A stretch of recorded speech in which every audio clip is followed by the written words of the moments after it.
Hi there guys, it's Chris here with selfmadenewbie.com, and in this video we're going to go through the best budget action cameras currently out there today.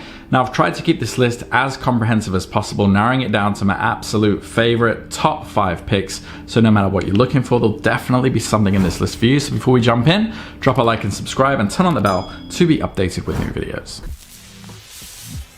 Alright, so as usual, I'm going to skip all the fluff and just jump right into my recommendations. And if you want to confirm what they are, you can go to the description there and check out that list to also ensure you get the absolute lowest price as well. Alright, so kicking it off with my first recommendation, this is the AKASO V50X native 4K. So AKASO is becoming one of the biggest names in the budget action camera market. The V50 is their flagship camera line and the only one to boast 4K 30 frame per second recording.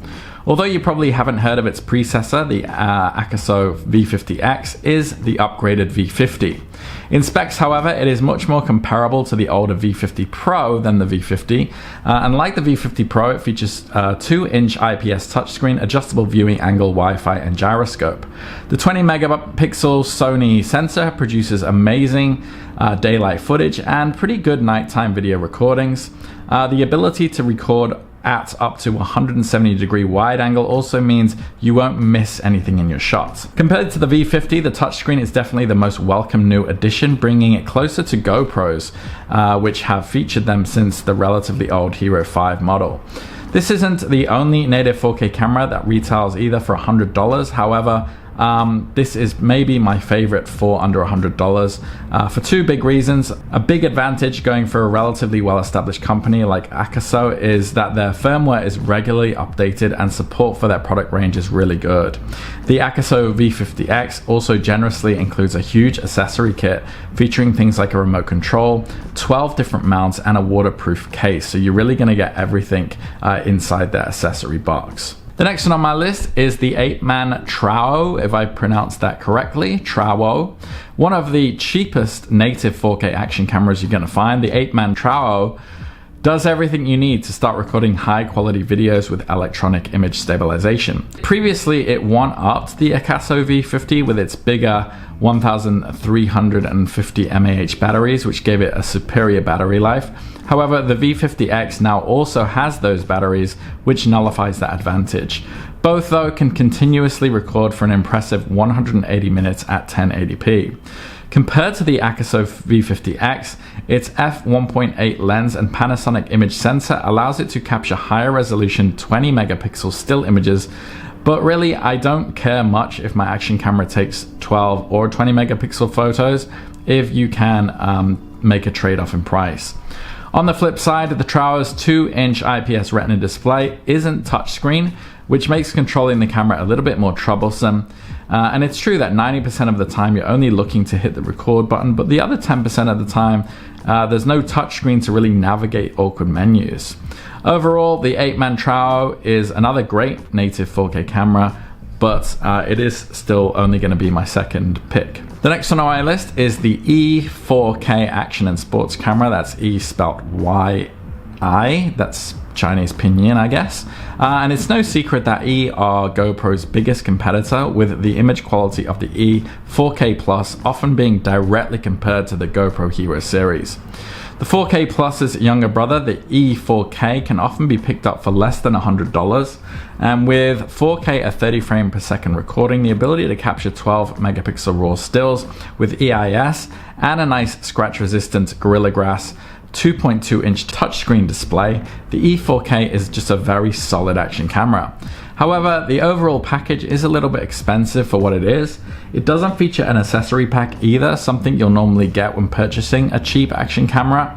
And granted, a lot of us don't plan on taking our action camera underwater or mounting it to a helmet, but I don't think that's the point if you think about what the competitors are doing. For a camera that isn't superior to the likes of the AKASO V50X or the EightMan Trower, it doesn't offer great value for money like the model did maybe back in 2017, but still a decent option. The next one on my list is the Xiaomi Mijia 4K. So in the last few years, Xiaomi has quickly gained a reputation for being higher and higher quality, a budget-friendly Android phone manufacturer.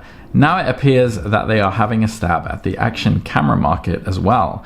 The Xiaomi Mi Mijia 4K is an excellent native 4K action camera.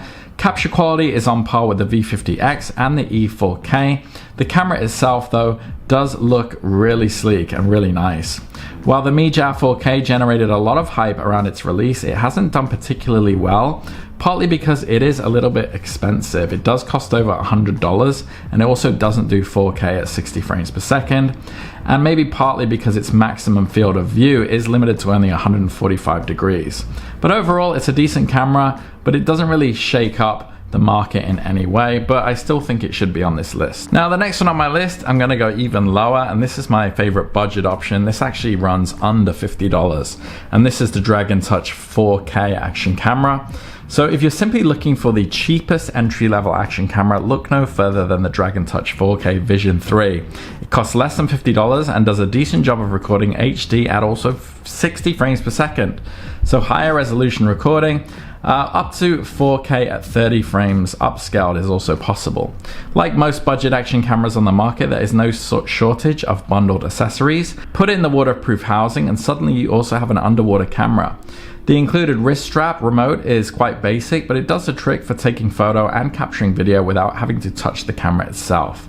Now, you might think the software might be a problem coming from a relatively unknown brand like Dragon Touch. However, you might actually be surprised. I found it to be surprisingly usable, which shouldn't be really surprising since Dragon Touch are primarily a tablet producing company. But make a note that despite the name, the Dragon Touch Vision 3, it doesn't actually feature a touch screen. Dragon Touch is really just the name of the manufacturer. But in conclusion, the Dragon Touch Vision 3 is currently my #1 recommendation. If you do want to go super budget, under $50, it's a great entry-level action camera. And if you want an external mic and EIS, you can also take a look at the Dragon Touch Vision 4 as well. All right, guys, so hopefully there's something on that list for you. If you are on a budget, if you break a lot of your action cameras and you're looking to not fork out more money for a GoPro, for example, hopefully there's something in this list for you. If you do have any questions, though, drop them down in the comments. And if you found value in this video, it really helps out if you drop a like and subscribe. And I'll see you on the next one. Take care.